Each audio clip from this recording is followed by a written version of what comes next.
para a sección Sociedade de Información, realmente un honor teros aquí con nos a Miquel de Monagas Espá, que é un catedrático emérito da Universidade Autónoma de Barcelona, filosofía, jornalista e catedrático de comunicación desde fai muchísimo tempo.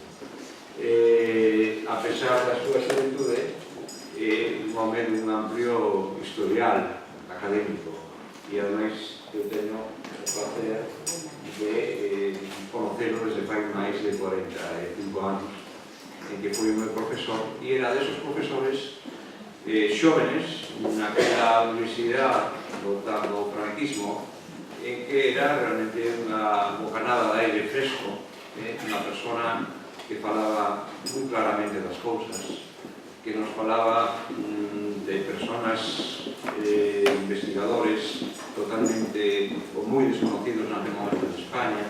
Fundamentalmente era quizá a voz de Humberto Eco naquele momento en España, traía toda aquela renovación no mundo da comunicación, supuxo a semiótica e todo o que é o mundo dos significados.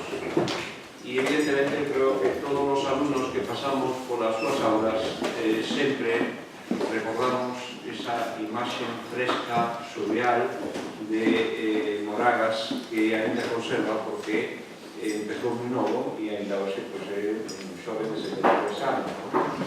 E ainda ten moito que decir sendo catedrático emérito.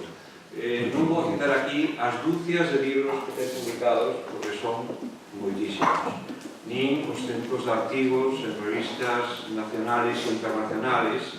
Simplemente decir que posiblemente é o investigador en comunicación de maior trayectoria e currículum en España, que desempeñou moitísimos cargos universitarios, foi director de departamento, foi decano, foi vicerrector de investigación da Universidade Autónoma de Barcelona e, ademais de ser un académico, pois é desos académicos que ten unha proyección tremenda sobre a sociedade e sobre o seu entorno social.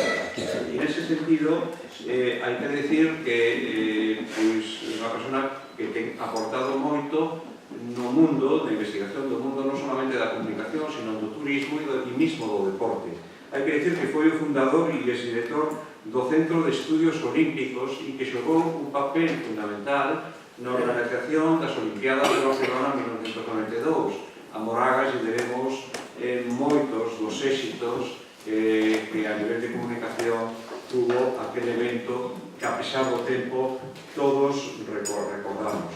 Foi fundador e exdirector do Instituto de Comunicación da Universidade Autónoma de Barcelona, foi presidente da Sociedade Catalana de Comunicación, membro do Estudio de Estudios Cataláns e foi o primeiro presidente da Asociación Española de Investigación da Comunicación, que justamente vai agora 9 anos celebrou en Santiago o seu primeiro congreso internacional. Hai que decir que Moragas foi presidente desta institución, a máis importante en estudios de investigación en comunicación en España, pois hasta fai uns meses, desde o 2007 hasta o 2016. En fin, é unha personalidade que, como digo, ten unha amplísima presencia tanto no mundo da comunicación latina, en España, América Latina, como a nivel incluso, vamos, de outros ámbitos comunicativos, non? É dicir, que eu creo que é un dos investigadores de maior presencia internacional que temos. E por que está hoxe aquí? Pois está porque é un especialista na semiótica, na simboloxía de ese mundo que son as ciudades. É dicir, toda ese espacio que é moito máis que un espacio físico, que realmente é unha realidade socialmente construída por todos os habitantes, por todos os que vivimos nunha cidade, e, por tanto, unha construcción simbólica que ten multitud de significados moitos en clave personal, pero moitísimos en clave colectiva.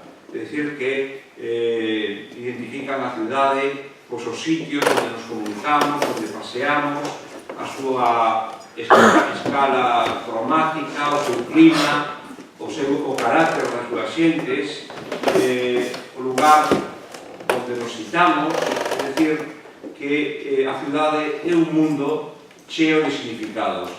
E, no fondo, a cidade tamén é unha marca que a veces é problemática, porque cando ten unha forza turística que desborda as previsións iniciales, isto se pode convertir en un problema. É dicir, que hai aí todo un campo que Moragas ten estudiado en profundidade. E é autor dun libro que se presentou fai uns meses, justamente sobre a simboloxía da cidade de Barcelona. Un libro que foi editado polo Concello de Barcelona e que está ahora mismo en proceso de traducción a español para que poda chegar a todos os ámbitos. Foi un libro, eu creo que clave nestes últimos anos para entender a simboloxía da cidade e creemos que, ademais, este libro, de alguna forma, crea un paradigma, un marco que é extensible para entender outras cidades e, fundamentalmente, no noso caso, tamén para entender toda a simboloxía que encerra unha cidade pequena, pero que ten unha imaxe fortísima, como é o caso de Santiago de Compostela. Non é Barcelona, pero evidentemente estamos ante unha cidade tremendamente simbólica, chea de todo tipo de significados.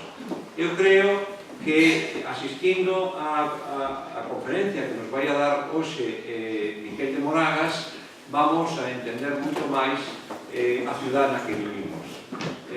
Vos deixo con él porque creo que vale a pena explicar neste momento.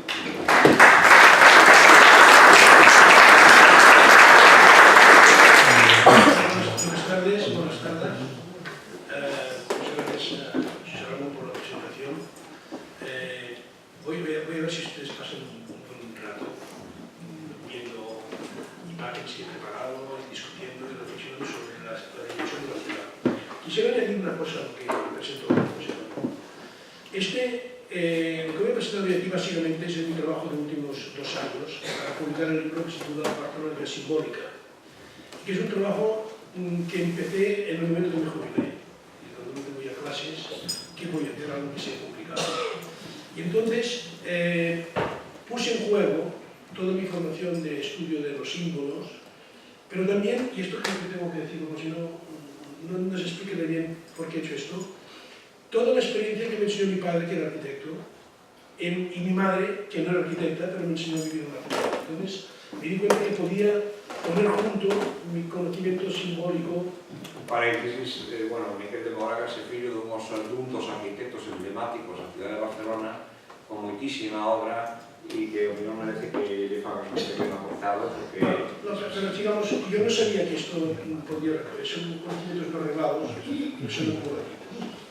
Entonces, yo pienso lo siguiente, este es un libro sobre Barcelona, verán ustedes que se me ha hecho sobre Barcelona, pero a medida que iba escribiendo esto me he dado cuenta, o me gustaría llegar a lo siguiente, que cuando yo explique este libro de cualquier ciudad, de Santiago, de Sevilla, de cualquier lugar, el lector, o el que está escuchando, que conoce otra ciudad, pueda ir completando el mensaje. Es decir, que yo le planteé una guía de temas, de enfoques, de formas de mirar, cosas a mirar, que la otra persona pueda poner el ejemplo que le corresponde.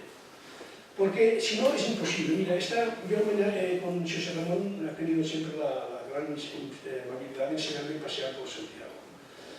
Mirando esta mañana un par de horas, yo creo que me ha hecho ver por lo menos 30 signos. 30 signos que yo hubiese pasado probablemente nunca los hubiese visto. Este conocimiento acumulativo de la ciudad de Santiago yo no lo puedo tener. Lo que puedo tener es un conocimiento semejante de la ciudad de Barcelona, teorizar sobre esto y luego pensar que esto va a ser aplicable. Entonces, con este espíritu les voy a presentar esta cuestión. Esta es la portada del libro que está traduciendo al castellano. Claro, decir una ciudad simbólica es una tautología, porque no hay ciudad que no sea simbólica. Todas las ciudades son simbólicas. Lo que aquí propongo es una mirada desde la semiología, desde la simbología, a la ciudad. Esto es la importancia de la ciudad. Todas las ciudades son simbólicas. Lo que pasa a mí me parece que la experiencia de Barcelona es un laboratorio porque sí que encontramos todos los problemas de la ciudad simbólica en cualquier condición y circunstancia, por su dimensión. Claro, París sería sin duda un caso aún mayor, ¿no? O Roma aún mayor. Te voy a poner un ejemplo. Cuando estaba terminando el libro, alguien me dijo, pero no has hecho nada sobre la música. No he hecho nada sobre la música. Tengo que poner aquí una cosa sobre la música. Y entonces descubrí que en París se había hecho una gran exposición sobre la chanson de París. No sé si habían descubierto 2000 canciones de París. Entonces, para una cosa extraordinaria. Yo sobre Barcelona he descubierto unas 40-50 canciones sobre Barcelona, que permitirían hacer una magnífica exposición por los recorridos de las calles, los lugares, los temas, de la Rambla y tal. Pero, por tanto, quiero decir que es una ciudad que me presenta como análisis de caso la mayoría de los problemas que puede tener cualquier ciudad. Y encima hay otro elemento que me parece muy importante, que es la experiencia de los grandes eventos. Que verán ustedes que yo voy a hablar en un momento de los grandes eventos. A la medida que yo estudié bastante, lo has dicho antes, de los Juegos Olímpicos del 92, que por cierto hace 25 años, no había internet, no había telefonía móvil. ¿Cómo era posible hacer esto sin internet, sin telefonía móvil? Teníamos que analizar. Pero me di cuenta de que los Juegos Olímpicos de Barcelona se empezaron a preparar en el año 1868 con la Exposición Universal. Y que luego se siguieron preparando con la exposición de 1929 de la Exposición Internacional. Y que esto significa una acumulación de experiencias, de know-how, de prácticas que se van desarrollando con el tiempo y que luego de repente aparecen con una gran potencialidad en el momento histórico. Eso son todos los elementos que yo encontraba en la ciudad. Bueno, ¿cómo plantear los temas estos de la relación de la ciudad y comunicación o ciudad y simbología? Muy breve, pero tengo que decirlo. Nosotros somos gente que estamos en unas ciencias sociales, que uno es historiador, el otro es semiólogo, el otro es geógrafo, el otro es comunicólogo. La ciudad no permite estas disciplinas. Esto es una cosa complicada. Voy a poner inmediatamente un ejemplo. ¿Cómo interpretar el monumento a Colón? El semiólogo verá algo, ¿no? Pero el historiador tiene que decirme en qué momento ha sido el monumento a Colón. El tecnólogo me tiene que explicar cómo llegaron a colocar la estatua de Colón a esta altura. O sea que es una experiencia que te obliga a unos conocimientos pluridisciplinares. Por esto creo que el estudio sobre la ciudad pues se convierte en un estímulo interesantísimo para las siguientes sociedades contemporáneas, porque lo obligan a un planteamiento muy complejo de las distintas intersecciones de las temáticas. La segunda cuestión es comunicación y ciudad o comunicación de intercambios simbólicos. Cuando yo empecé a preparar el libro, tenía la idea de decir Barcelona, comunicación y ciudad. Y luego me di cuenta que esto es corto, es insuficiente. Lo que interesa es, desde luego, comunicación y ciudad, es decir, en qué espacio la gente se comunica, cómo sirve la ciudad para encontrarse, pero luego me di cuenta que hay otra dimensión complementaria de esta, que es el diálogo que se produce entre un ciudadano y su propia ciudad. No solamente en cuanto a interrelación en la calle, con los grupos, con las colectividades, que es esto, sino que además hay algo más, que es la lectura de la memoria cuando uno está circulando por la calle. Entonces, voy a ponerles un ejemplo. Luego hablaré de un concepto que sale de la poesía de Baudelaire y de Walter Benjamin, que se llama el flamer. El flamer es un ciudadano que corre por la ciudad, pero camina de forma culta, interpretando los símbolos, reconociendo la memoria, pero algo más sofisticado y más interesante que es, no solamente reconociendo la memoria propia, sino reconociendo la memoria colectiva. Voy a ver si me explico un poco. Cuando yo bajo andando desde la Plaza Cataluña hacia la Rambla, hacia el puerto, yo tengo en mi memoria elementos de mi vida personal. Aquí encontraba a mi padre tomándose un café, allí me encontré con mi novia, en fin, cada uno tiene su propia vivencia. Pero además de esta vivencia personal, aquí hubo una revolución, aquí hubo una manifestación, aquí se creó la sociedad científica no sé qué, es decir, que se van mezclando en la experiencia urbana del que camina, del flaner, la doble experiencia de su vida personal y de su vida colectiva. Claro, como más conoces la ciudad, como más conoces la historia, más rico es la experiencia cultural del pasado. Entonces, por ejemplo, me sorprende que muchos de mis colegas universitarios y de mis alumnos, no me saben distinguir la época exacta de grandes monumentos de la ciudad. ¿De qué época es Colón? No sé muy bien, ¿no? 1868. ¿De qué época es el monumento a Verdaguer, que está en la comuna esta? No sabemos. ¿De qué época es el monumento a Pitarra, etcétera, ¿no? Me refiero a algunos cuantos monumentos, que no hay un conocimiento sobre la propia realidad simbólica de la ciudad. Por lo tanto, comunicación adicional tenemos que es importante, pero complementariamente comunicación y intercambios simbólicos. Tercera cuestión, marca. La competencia de la marca. A mí no me gusta mucho hablar de marca, porque hablar de marca de ciudad ya es reducir la cuestión simbólica de la ciudad a una dimensión comercial, que existe. Pero me resisto a usar muy frecuentemente, de manera genérica, la cuestión de la marca de ciudad. Porque la marca existe como marca comercial, pero la ciudad es una cosa distinta. Y justamente hoy veremos con algunos ejemplos, uno de los grandes problemas que tenemos en las ciudades contemporáneas es ciudad para vivir o ciudad para vender. Esto es un debate. No se puede resolver la una sin la otra y la otra sin la una, pero tienes que buscar una política que de alguna forma resuelva esta cuestión, ¿no? Lo mismo sucede con este concepto tan genérico de las smart cities. O sea, tecnológicamente es totalmente a favor de las smart cities en términos de usar las tecnologías para hacer mejor la vida cotidiana. Pero yo creo que se ha hecho un cierto abuso de mirada estrictamente de la comercialización de las ciudades. Verán ustedes que les pongo algunos ejemplos. Bueno, ¿cómo se plantearían unos escenarios para interpretar la ciudad? Pongo 7 casos para mirar la ciudad desde este punto de vista. El más importante es la urbanización. La ciudad no es una realidad que ha nacido espontáneamente, sino que es el resultado de un proceso histórico, de una construcción social. Hay barrios, hay centros históricos, hay lugares marginales, hay desequilibrios urbanos. Esto es la ciudad. Y yo creo que en este momento el principal problema de las ciudades es la vivienda y el hacer posible vivir en ellas, ¿no? Pero esto no me impide que haya la otra dimensión, que es la más propiamente simbólico-comunicativa. Fíjense que hay una cuestión nueva, y por eso pongo la ciudad como mercancía simbólica, que es que la ciudad hoy es un valor económico por sí mismo. Se ha convertido en un valor de mercado, la ciudad como tal. La ciudad se vende internacionalmente.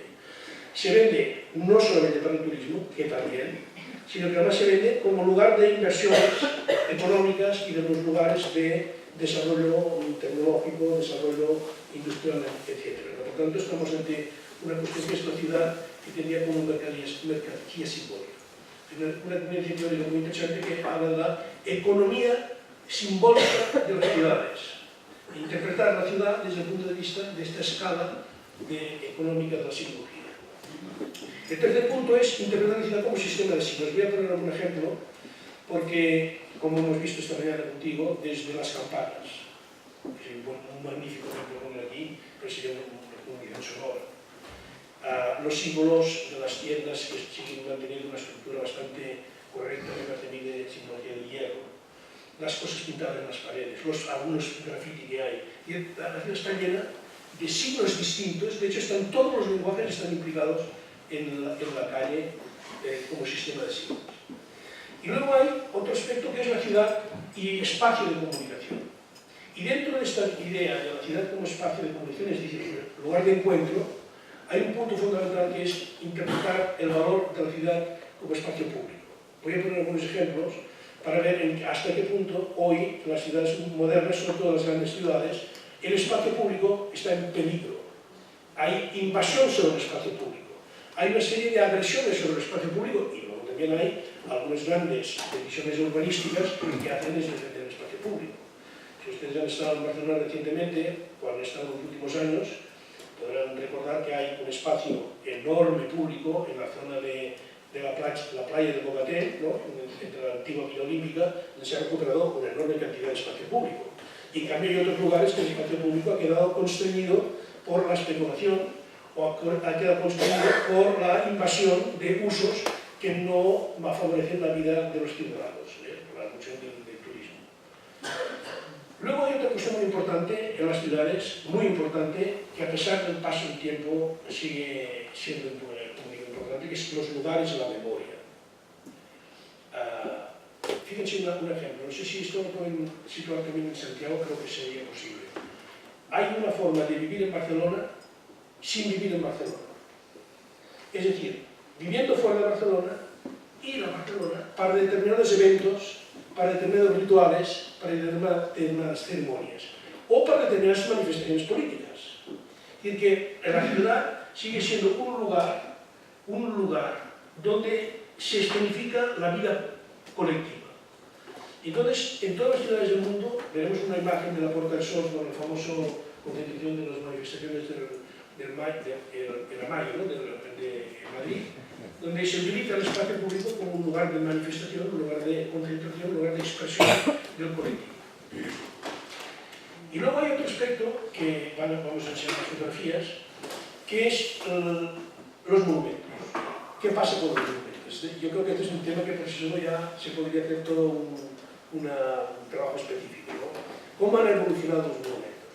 Voy a ponerles algunos ejemplos, me voy a atrever a poner algunos ejemplos que he visto de Santiago, pero sin profundizar en material, ¿no? Pero sí que he puesto algunas fotografías de elementos que me parecen muy significativos que se podían ver hoy en las calles de Santiago y ver un poco la evolución de la monumentalidad, que de hecho empieza... Yo creo que la primera escultura monumental que se instala en Barcelona es de 1835. Y es una escultura que luego verán, tengo una fotografía, porque pasó muy divertida con este caso, es una escultura del rey Fernando VII, bastante odiado después de todas sus maldades, que fue destruido, fue enterrado, decimos en catalán,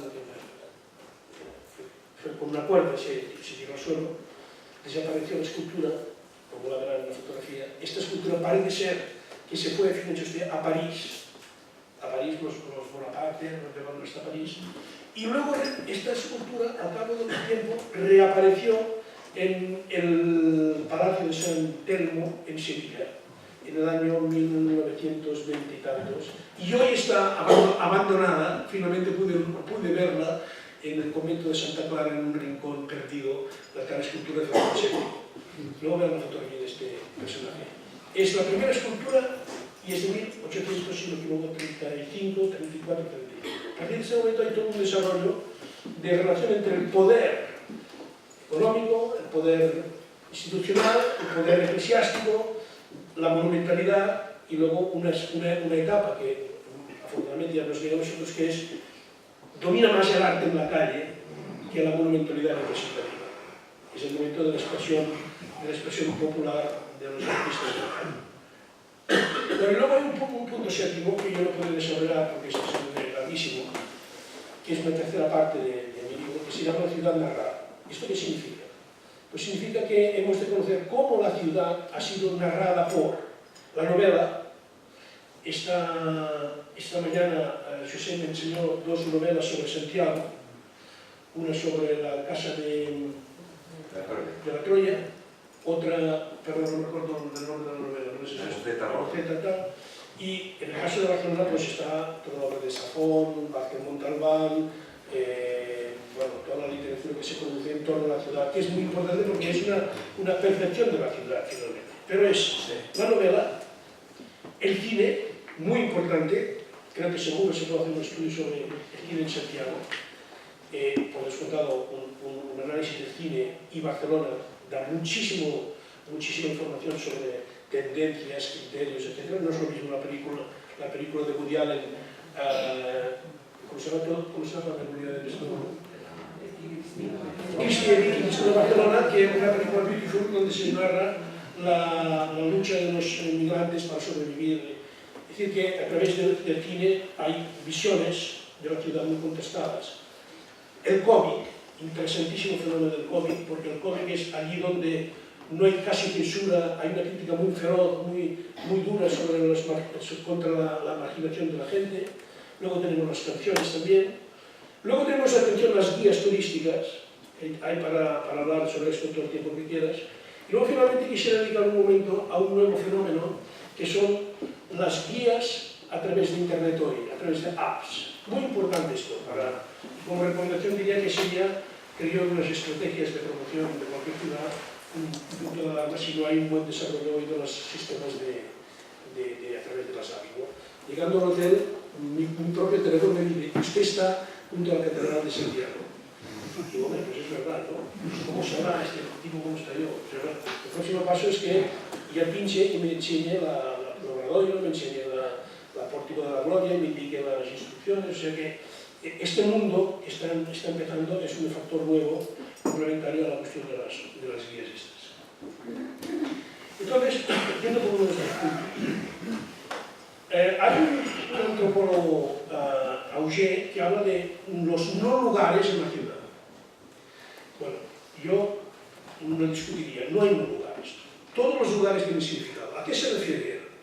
Se refiere a no lugares como, por ejemplo, un centro comercial, o como, por ejemplo, una estación de un gran aeropuerto. Pero yo protesto, o sea, si decimos que no es un lugar, los lugares donde va la gente, es que no hemos hecho un buen concepto. Es un lugar que hemos de analizar. ¿Qué tiene de particular un lugar como un centro comercial o un lugar como un hub en un aeropuerto? Bueno, pues la ciudad es un gran espacio para encontrarse o aislarse en según qué arquitectura y urbanismo se haga, o un lugar para reconocerse. Y digo, la interacción no se produce únicamente entre personas, que se produce entre personas, también se produce en el diálogo íntimo y en la memoria con la propia ciudad. Estas son bueno, aquí está un poco este esfuerzo mío de poner un punto de contraste, ¿no? Esta foto de Barcelona era para ilustrar el concepto que yo quería explicar del flaner. Es un señor o una señora, claro, que camina por la ciudad y no sabe qué se va a encontrar. Que esto me parece muy interesante compararlo y estudiarlo con Santiago. Y la gente que se mete por esta calle, pues a ver qué me voy a encontrar aquí, qué sorpresa me va a deparar. O sea, el flaner siempre tiene alguna sorpresa para venir. Yo no sé si este mismo sentimiento es en una ciudad como Santiago, donde hay imprevistos, pero hay muchos previstos, ¿no? Y por tanto, aquí tienes un ejemplo de anteriormente hablaba de el diálogo íntimo de la memoria que se produce cuando tú vas por una calle. Aquí hay otro ejemplo de lo que llamo el espacio urbano sometido a la comercialización y a la erosión del espacio público. Hay dos ejemplos. Uno que me resulta muy llamativo, que es una ciudad sin ciudad, que es un centro comercial que está en la roca, que no hay nada más que tiendas. No hay nada más. Se ha hecho una ciudad falsa, pero hecha de tiendas. Solamente falta cementerio, que no hay. Pero municipio no hay. En lugar es un lugar del ayuntamiento, pero dentro se vende cosas dentro. Es una ciudad falsa. El máximo de la ciudad temática, ¿no? Entonces aquí desembarcan camiones, autobuses, con gente a disfrutar de la compra en una supuesta ciudad. Pero hay otro, el ejemplo del otro es calle sin calle, me refiero a la tendencia de las grandes superficies, que son dos erosiones del espacio público. Aunque sean muy confortables, una cosa no quita la otra. O sea, los espacios públicos de las grandes superficies son muy confortables, no hace frío, no llueve, están aire acondicionado, tienes ciertos niveles de seguridad. Es decir, que el sistema comercial lo que está haciendo es ofrecerte una alternativa al desarrollo de la ciudad convencional.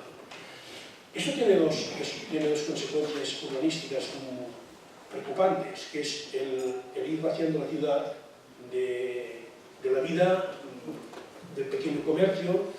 El pequeño comercio es sustituido por bares o sustituido por tiendas de souvenirs, y por lo tanto esto afecta y empobrece la realidad, la variedad del espacio público urbano.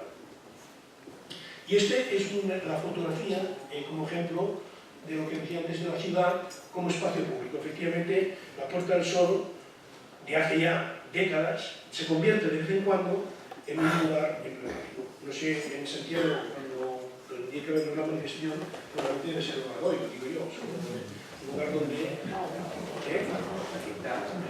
Son lugares que ya están establecidos en una historia como lugar de expresión del espacio público. Esto es de mayo del 2011. Y aquí hay son tipos de ejemplos, ¿no? O sea, una cierta ofensiva ideológica para el descrédito del espacio público. Este es un anuncio que hizo IKEA, ¿se acuerdan ustedes de esto? Que dice, bienvenido a la República Independiente de tu casa, y por fin llegó a un lugar confortable. Y pues, que quede fuera es otra cosa, ¿no? Aquí hay otra imagen, al contrario, este es un positivo, que como eslogan, para que la gente no tiene la fuera de la calle, enseguida tu casa. O sea, trata la calle como si fuese tu casa. Bueno, claro, o sea, fundamental. Pero digamos, aquí estamos ante una tensión de un poco de deterioro del valor del espacio público. Esto es un ejemplo que, y la alcaldesa actual, el municipio actual de Madrid lo ha desmontado, que era la tendencia a comprar los nombres de las estaciones de metro en Madrid y en Barcelona. Es decir, en lugar de Sol, resulta que Vodafone Sol. En lugar de línea 2, la línea Vodafone 2. Esto, claro, esto significa grandes ingresos para el municipio y posiblemente hay un argumento a favor y así vamos a poder hacer más barato el transporte público y esto va a beneficiar a la gente. Bueno, sí, pero también insisto a pensar que podemos hipercomercializar todos los referentes de la nomenclatura de las ciudades. ¿No? Hay una antropóloga inglesa y de pronto me dirán, mira, nos encontraremos en la esquina de Corte Inglés, luego tú subes arriba hasta Majara, exacto, luego iremos hasta Seiko y luego tal, ¿no? Vamos a cambiar. Entonces, cuando uno estudia el valor semántico, cultural de los nombres de las ciudades, el nomenclator, uno se asusta de que esto pueda ser, digamos, sustituido por un recurso estricto y puramente comercial, ¿no? Yo no sé cómo es la historia de la nomenclatura del nomenclator en una ciudad como Santiago, pero puedo decirles algún ejemplo de la nomenclatura en Barcelona. Víctor Balaguer, en los años 20 del siglo pasado ya, da nombre a las calles Mallorca, Córcega, Cerdeña, Gran Vía de las Corts Catalanas, Aragón. O sea, hay un pensamiento cultural identitario que identifica los nombres, ¿no? Luego en la modernidad dijimos, es un tema muy importante que es de dimensión, resulta que no hay mujeres en los nomenclatos. Luego verán más, es que no hay mujeres en los monumentos. Entonces es lógico que hoy la política urbana diga voy a intervenir en incorporar elementos simbólicos de representación de la mujer en el espacio público. Bueno, esto por lo menos se ha parado, no sé si volverá a surgir, no creo, porque en el momento que Ada Colau manda en Barcelona y Carmena en Madrid, estos son elementos muy simbólicos que pueden ser, digamos, frenados por la política urbana municipal. Hay un aspecto muy importante en las grandes ciudades, por lo menos, y es que, atención, el espacio público se convierte en el principal espacio publicitario. Esto es un tema que para nosotros los que estudiamos los medios es muy relevante. La inversión publicitaria, en lugar de ir hacia los medios, la radio, a la prensa, a la televisión, se desvía hacia espacios públicos. Pero es que este espacio, a su vez, no produce contenidos. Fíjense lo que quiero decir. O sea, si una inversión publicitaria va a la radio hará más o menos buena radio, creo que va a la radio, ¿no? Si la inversión publicitaria va a la prensa da noticias. Es decir, que el mecanismo que conocimos hasta ahora era inversión publicitaria sobre los medios, los cuales, a su vez, retroalimentaban con sus recursos la producción de contenidos. Esto es distinto, esto es una nueva fórmula, que es utilizar el espacio público para colocar una publicidad. Y aquí hay un ejemplo de estos grandes office. La columna es distinto, la columna es más complicado de la columna, porque teóricamente esta columna es un espacio público, uno puede poner el colgar que quiera, pero tiene que decirse que esta columna tiene como finalidad ser ¿cómo una columna para sacar aire del metro y de lugares interiores y se aprovecha luego para hacer una publicidad. Pero en cambio esta otra, los Opis, que tienen un diseño ya fantástico de luces, de colores, se han convertido en un gran elemento de inversión publicitaria. Por lo que yo veo, en el análisis de la distribución de la inversión publicitaria por medios, esta publicidad exterior en las ciudades va en incremento en contra de la inversión en los medios de comunicación. Bueno, sobre la marca que les decía antes, ¿no? Bueno, del city branding, ya dije al principio, y ahora que lo tengo más sistematizado, la ciudad es una marca que afecta al turismo, me voy a ocupar un poquitín de esta cuestión del turismo, y a las inversiones, al conjunto de inversiones. Y luego está la cuestión del Smart City, que a mí me parece un tema fundamental, en tanto que es cuestión de aplicar las nuevas tecnologías de la información y la producción para el bienestar de la gente, y esto hay aquí un campo enorme de desarrollo. Pero además hay otro aspecto que yo me imagino que, no me imagino, estoy seguro que en Santiago esto tiene mucho sentido por el resultado que tiene en Barcelona, que es que la ciudad plantea nuevas formas de relación con su nación y con el mundo. Y esto está en movimiento, está en efervescencia. ¿Qué quiero decir? Quiero decir que no es posible pensar en Cataluña sin Barcelona. Posiblemente se conoce más Barcelona que Cataluña, pero la ciudad de Barcelona tiene un papel fundamental en la propia concepción de la realidad nacional catalana, sin ninguna duda, ¿no? Pero luego además hay otra cuestión, es que las ciudades, en la época actual, tienen unas nuevas formas de relación posible con el mundo directamente. La ciudad de Barcelona puede relacionarse ya a nivel internacional con otras ciudades del mundo, y esto incluso se ve en el ámbito del deporte. O sea, el fenómeno, tengo que hablar del Barça en un momento, ¿no? El fenómeno del Barça es un fenómeno sorprendente, porque el Barça es un club era una realidad vinculada al ámbito metropolitano, digamos, y catalán, ¿no? Pero ahora el Barça se vende en la China, se vende en Japón, se vende en todas partes, y hay una relación directa de la ciudad con el mundo que ha cambiado un poco las estrategias antiguas de relación de identidad. Por lo tanto, cada ciudad deberá redefinir su propia identidad en el contexto de este tipo de problemas: el turismo, las inversiones económicas, el desarrollo de las tecnologías para el bienestar social y la relación política, cultural con la propia nación. Esta mañana hablaba con José Ramón, le preguntaba sobre la experiencia de la exposición regional en Galicia, creo de finales del siglo pasado, ¿no? Exactamente no recuerdo la época del año, ¿no? Coincide con la Exposición Universal de Barcelona del 88, en un momento en que queremos que nos conozcan en España. Entonces, el gran tema de desarrollo de la Exposición Universal del 88. No nos conozcan en el mundo, porque la Exposición Universal de Barcelona, si no me equivoco, de países del mundo creo que van 14 o 15. Y los Juegos Olímpicos van a los 150, o sea que el cambio de dimensión es tremendo, y por lo tanto la relación que esto desarrolla es también distinta. Luego aquí tenemos algunos ejemplos voy a controlar el tiempo, algunos ejemplos de cómo se simboliza la ciudad, cómo se representa la ciudad. Desde lo macro a lo micro. Voy a poner algunos ejemplos, desde las grandes visiones a las más pequeñas, que esto es una parte de las formas de producción simbólica contemporánea. Fíjense, esta es una imagen de Barcelona vista desde Montjuïc, de la vía de Montjuïc, de 1535.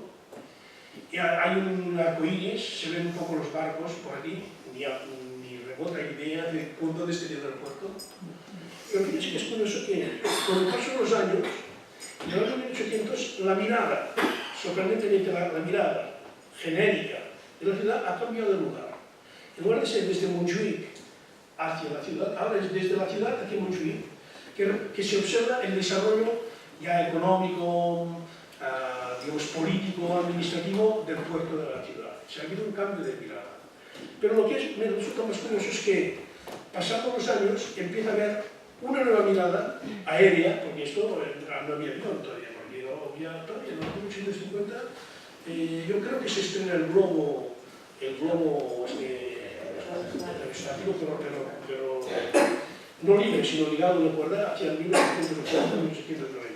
Es la visión de la ciudad desde el Tibidabo hacia el sur, hacia el mar. Bueno, en Barcelona no hay sur y norte. Nadie dice, vamos hacia el norte, vamos hacia el sur. O vas a la montaña o vas al mar. Litoral o montaña. Mar o montaña. Esta es la lógica de comprensión del espacio urbano, ¿no? Y aquí esto ya es una especie de cuerda final, donde se pone un icono, porque resulta que tenemos en el juego un vino que se convierte en un símbolo de la ciudad. Y ya tenemos aquí la mezcla modernísima que es el Parc Güell, las columnas de Gaudí al fondo, hacia la familia, el mar. Esto es lo que veremos también en Vicky Cristina Barcelona, y es lo que veremos también en todo sobre mi madre de Almodóvar. Siempre este balconcito que se convierte en un icono absolutamente de la ciudad. Aquí, de alguna forma, pasa desde la gran visión, sin renunciar a la gran visión, al detalle interpretativo. Bueno, he buscado en el internet, esto que se puede ir haciendo, he buscado imágenes, he encontrado una de Santiago, y he encontrado esta magnífica imagen de 1648, y me impresionó ver que la imagen esta no es desde el Tibidabo hacia la ciudad, no, es desde Europa hacia Santiago.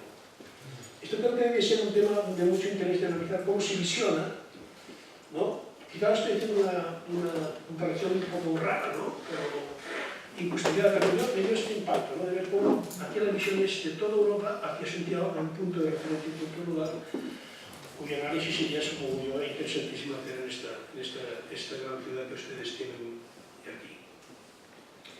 Luego, la ciudad, en términos de sistema de signos. Algunos casos, ¿no? La primera y más importante es la arquitectura simbólica.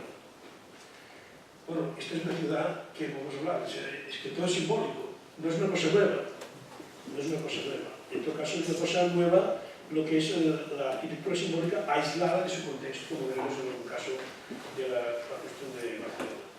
Y luego hay otro elemento que no sé si se puede aplicar en una ciudad como Santiago, pero por descontado que sí se puede aplicar en el caso del ensanche de Barcelona, que son los elementos de la equilibribilidad urbana.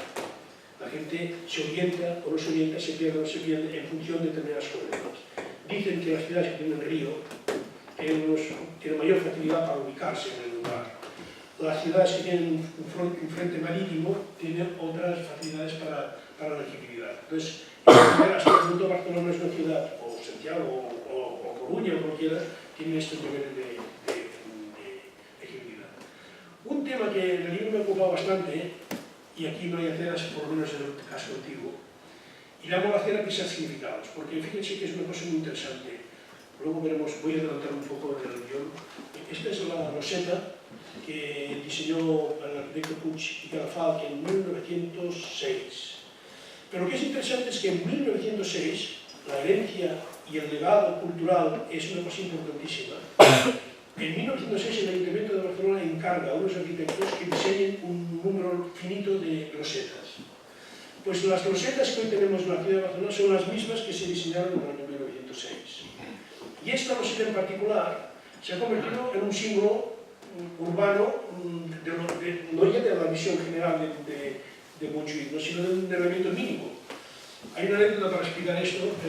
Cuando Maragall, que era un alcalde, no me voy a extender de elogios, pero ya verán que tengo una gran veneración por su inteligencia, ¿no?, en esto, le regaló al presidente Samarán una escultura para conmemorar que Barcelona había sido nombrada ciudad olímpica. Y este alcalde genial no se le ocurre nada más que regalarle 1 metro cuadrado de acera de Barcelona al Museo Olímpico de Lozán. Y en el Museo Olímpico de Lozán va subiendo por una rampa, hay todas esculturas de elementos atléticos, y de repente aparece 1 metro cuadrado de roseta, que pone el metro cuadrado de la acera de la calle de Sant Eixample de la ciudad de Barcelona. Es como un elemento mínimo se ha convertido en un elemento de representación simbólica global. Bueno, entonces, yo creo que es fundamental lo de la acera, es el espacio de la circulación del peatón. La mala acera es un síntoma de corrupción. Vayan por el mundo, y cómo es que yo aquí pongo el pie, es una mala inversión, mal diseño, mal cálculo, mal trabajo, y la gente se empieza a montar la piedra.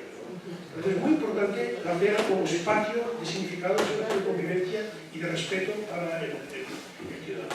Y luego, muy vinculado a esto, la cuestión de la señalética y de la transformación comercial versus paisaje urbano. Es fundamental mantener limpia, identificable, comprensible la cuestión de la señalética urbana. Bueno, yo una de las cosas que creo que he hecho yo como profesional y que me siento más orgulloso, si lo puedo explicar, es haber hecho la señalética del metro de Barcelona en el año 82. Los símbolos del metro, ¿no? Si las enlaces, los enlaces, el nombre de las estaciones, en qué lugar. Todo este trabajo que yo pude hacer en este momento por el cargo de Pascual Maragall, pues me ha llevado luego a predicar un poco la importancia que tiene para el espacio público y para el respeto a la gente la señalética. Bueno, son los símbolos urbanos. Vamos a pararnos un momento. Aquí simplemente enumero los temas a mirar. Vamos a parar un poco en los monumentos de la que ya he hablado. Del nomenclator he hablado indirectamente. De los iconos de Barcelona voy a poner un ejemplo, de la policía de la que he hablado. El mobiliario urbano no he hablado, a ver si encuentro algún ejemplo, pero es otro aspecto fundamental, las papeleras, los bancos, las farolas. Todo esto es un asunto capital para el bienestar de la ciudadanía. Y luego el tema del arte en la calle, la evolución desde el arte a los murales, a los grafitis, a los textos, etc. Y luego los más media y nuevos medios. Algunos ejemplos, ¿no? Aquí tienen ejemplos de la iconografía barcelonesa. Cada ciudad debe poner aquí sus iconos. Hay un asunto interesante para observar, es si este perfil de las torres de la Sagrada Familia se va a mantener o no. En el momento que crece toda la cúpula, está cambiando el perfil. Los rasgos pertinentes de la Sagrada Familia están variando, no sabemos muy bien qué va a pasar. Lo que seguro es que este perfil es fantástico. Este perfil es fantástico, tiene una pregnancia icónica absolutamente fantástica. Y luego lo hemos visto en los cómics, en las películas, en todo lo que tú quieras, en las reproducciones. Esto funciona de manera maravillosa. Ahora veremos cómo será todo esto. Les pongo aquí el ejemplo del monumento Colón, gran monumento del año 1888, con la estructura que permitió su construcción, que es la primera época en la que la ingeniería catalana está en condiciones de montar este aparato. Para la Torre Eiffel es un año después, es del año 89. La Estatua de la Libertad de Nueva York, que le regala Francia a Estados Unidos, es también un año antes y un año después. Es el momento en que empieza a haber un desarrollo de la industria metalúrgica que permite construir la torre, subirla, construir la columna y subir el Don Cristóbal Colón arriba del... Luego pondré un ejemplo sobre más sobre. Esta es la torre de Newell, muy polémica. Quería comprarlo los americanos para hacer un hotel completo y la DESA no les dio permiso y esto estaba en un punto de stand-by. Luego hay la cuestión del taxi. El taxi es curioso que en la época del franquismo, según me contaron, la producción cinematográfica que se hacía en Barcelona tenía prohibido mostrar taxis, porque era la forma de identificarlo con la ciudad. O sea, aquello que prohibían era para que no confundieran, que no querían que se enseñase Barcelona, ¿no? Pero en cambio hubo un momento en que hubo una cierta polémica en Barcelona para convertir los taxis en color blanco, porque había ya más frescos de color blanco que de color negro. Hubo un movimiento muy ilustrado de diseñadores, en que decimos poniendo el grito en el cielo, quita el ser, de ninguna manera se va a tocar este que es un icono fundamental de nuestra ciudad y el taxi sigue el color. Y luego aquí les he puesto un ejemplo de las formas que hay hoy de representar la ciudad a través del skyline.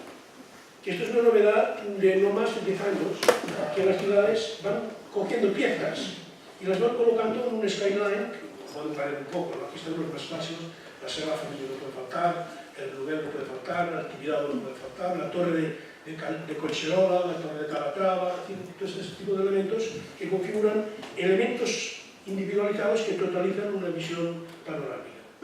Y luego el estadio del Barça. Esto... A ver, ¿cómo os voy a explicar? Yo soy socio del Barça desde que era niño.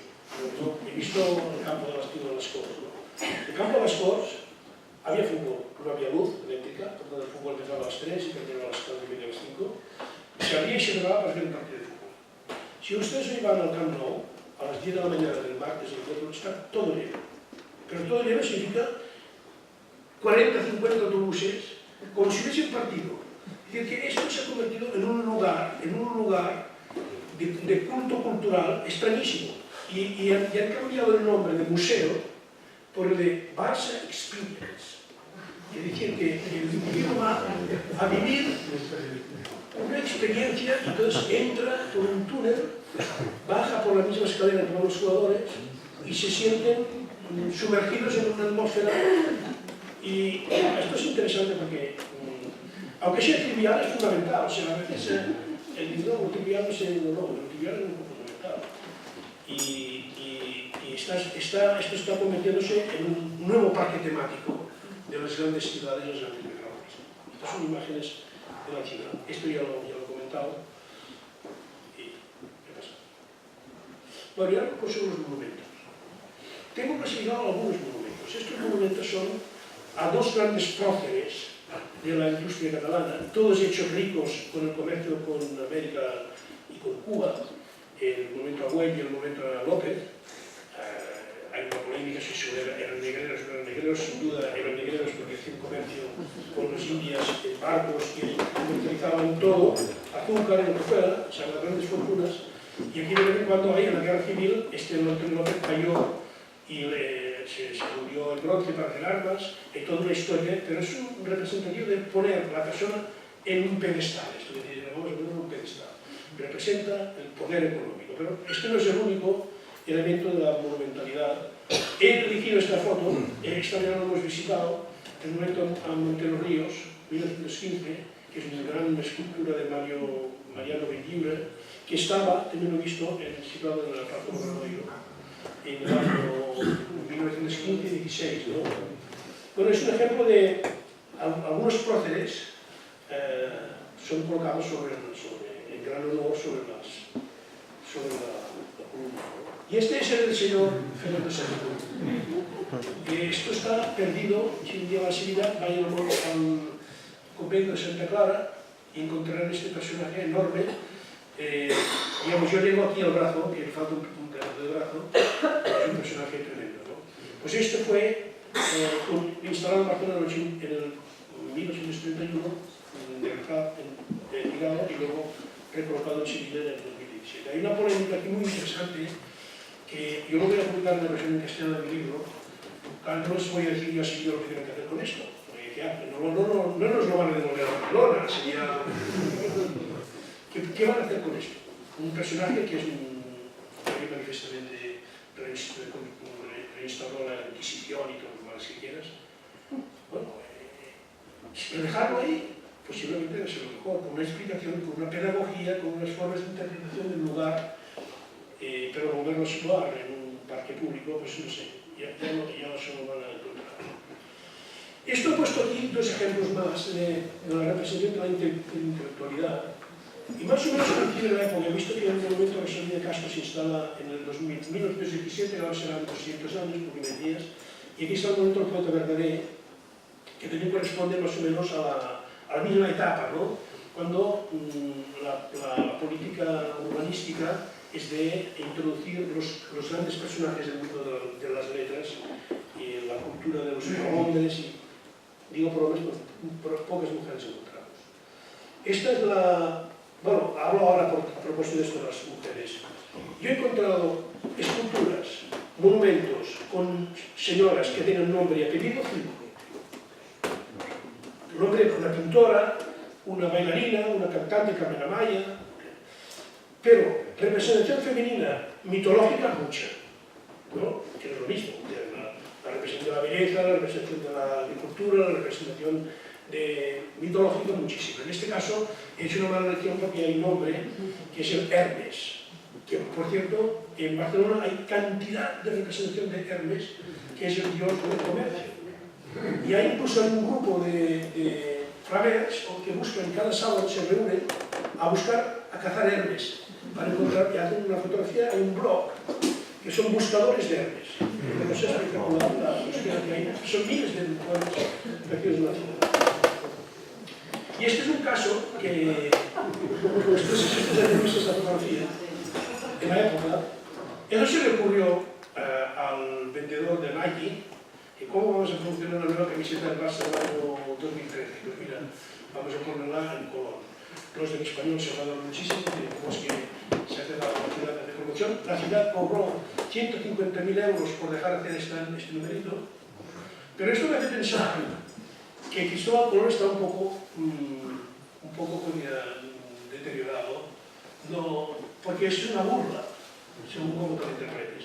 Y no se vio como una burla, sino como una invasión del espacio público por parte de un elemento comercial, por el anuncio de Qatar y por el anuncio de Cristóbal Colón. Y este es un episodio más reciente, que ustedes lo habrán visto en los periódicos, ¿no? Que se ha una gran polémica en Barcelona últimamente.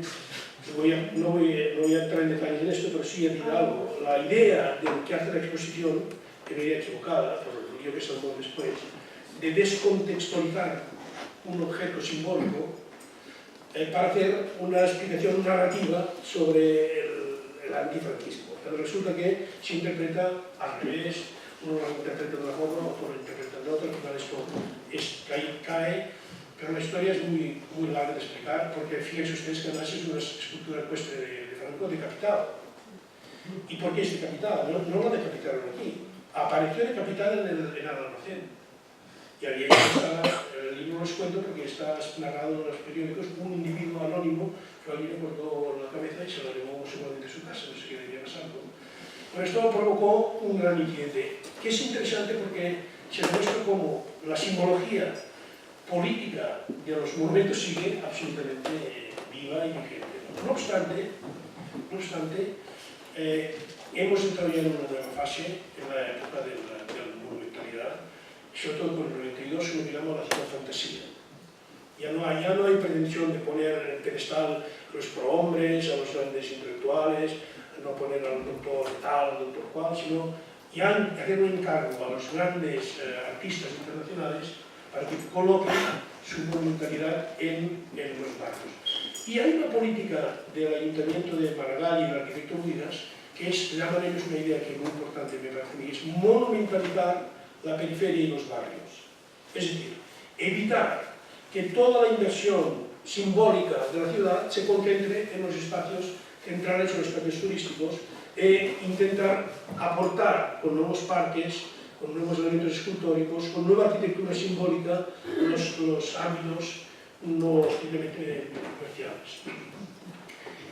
He encontrado esto desde 1924 que se corresponde un poco, creo, a esta época. Ya no es la reproducción del poder, sino son unas señoras, porque sé que eran unas señoras populares, como podría haber sido Moños y otros que estudiaron en su día Cardell, ¿no? Interesante esta imagen. Pero luego está toda la cuestión de las grafitis, no voy a extenderse. Una cosa que es curiosa, estos son los tres principales grafitis que hay en Barcelona, centenares. El más de todos es el llamado del Polo, centenares que tienen una función simbólica muy curiosa, que el que pinta esto es anónimo. No se quiere exhibir, ¿no? Pero quiere dejar su marca, sería como una voluntad de dejar su marca en el panorama urbano. Y esto es un ejemplo muy interesante, y me pasó lo siguiente, lo voy a explicar porque yo seleccioné esta foto para publicar en el libro. Pero cuando el libro lo ha publicado el ayuntamiento, el artista se sintió incómodo en dar al ayuntamiento una fotografía de su obra, y lo que sí salí perdiendo era yo y el lector, porque me parece que es una fotografía muy interesante de hacer de la basura arte, ¿no? Llamar arte basura, pero con mensaje. Eso es unas tiras de papel, ¿no? Que simbolizan una arte por gente que inaspirable y tal. Y arte y basura, una cosa muy interesante este. Luego hay otra cuestión interesante que es cómo se va produciendo un fenómeno de simbología sintetizada, que es hacer un icono, de otro icono. Que tenemos el caso magnífico del esquema del Eixample. que es una fotografía de un mapa, hay una reproducción, ¿no? Y el que ya es tremendo es el Museo de Trinitat, que es un lugar de encuentro de muchas autopistas, que se también hace o de la Pedrera con esta chimenea. Son elementos de la iconografía moderna. Esto es un kitsch total. Estoy en contra de la solución. Vamos a meter el taxi con la Sarafamina que alquila nieva. Es una cosa simplemente kitsch. Y esto, bueno, esto es muy interesante porque tiene un enorme éxito en todo el mundo lo que en catalán llamamos el trencadís del Gaudí, que era un instrumento cuando se terminaban las obras, la cerámica que sobraba se rompía en trozos y se hacía una chimenea o se hacía un pasamanos de una escalera. Era un decorado muy simple, ¿no? Esto ha tenido un éxito internacional, en Chile, en Japón, en Bogotá, en todas partes del mundo hemos visto la aplicación de la decoración de la... Y en el caso de los souvenirs, claro, el elemento ya más, como diría, de síntesis semántica mixta es el toro hecho con cerámica modernista. Ya desapareció el toro con banderillas que se vendía antiguamente y claro, el original es el de Gaudí, este de aquí, ¿no? Este es el origen, esto está en el Pargüell y de aquí se ha exportado la... Pero a esto les planteo una cuestión, ¿por qué eso tiene tanto éxito? No me hagan entrar en mi fondo que no sé, pero porque es muy visual. Y en la simbología actual, lo que funciona es lo que tiene una pregnancia visual muy fuerte. Yo me he atrevido a buscar unos iconos de mi memoria, no de señor, de mi memoria, los que yo tenía más grabados en mi memoria. Por descontado del Botafumeiro, estos dos personajes que son inolvidables, ¿no? Yo la primera vez que vi a este... ¿Qué es esto? Esto son elementos que tienen una... Tú me has enseñado hoy la mujer adúltera, ¿no? No es complicado. Esto tiene una pregnancia icónica que le permite una difusión extremadamente rápida a nivel mundial, ¿no? Pues igual como el Santiago aquí en esta ubicación, ¿no? ¿Por qué esto tiene mayor pregnancia que otro? Bueno, son cuestiones de la memoria visual y de la cuestión visual.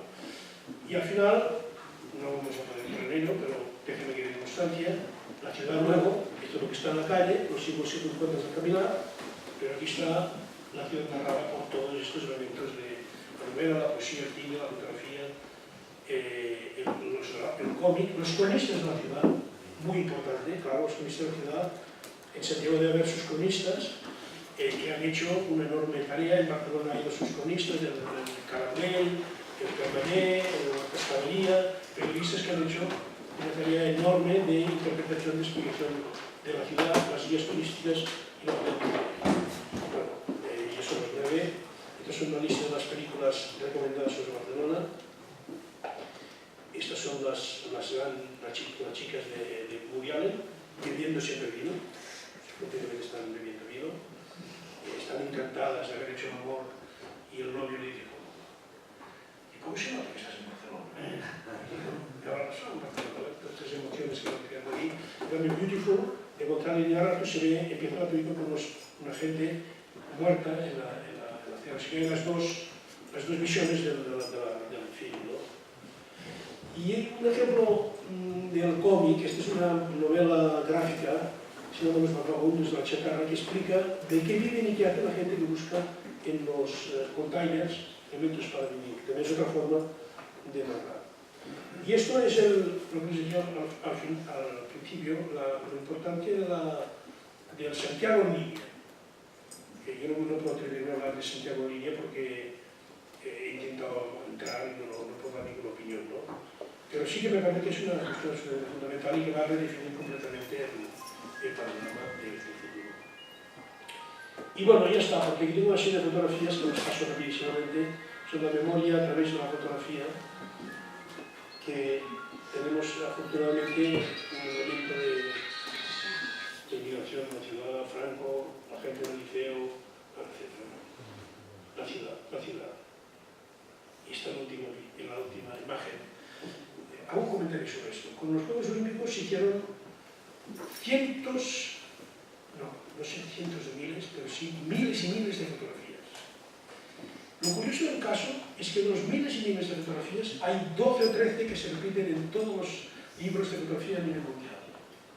Uno es este, donde se produce este fenómeno del salto sobre la gran ciudad, sobre la Sagrada Familia del fondo.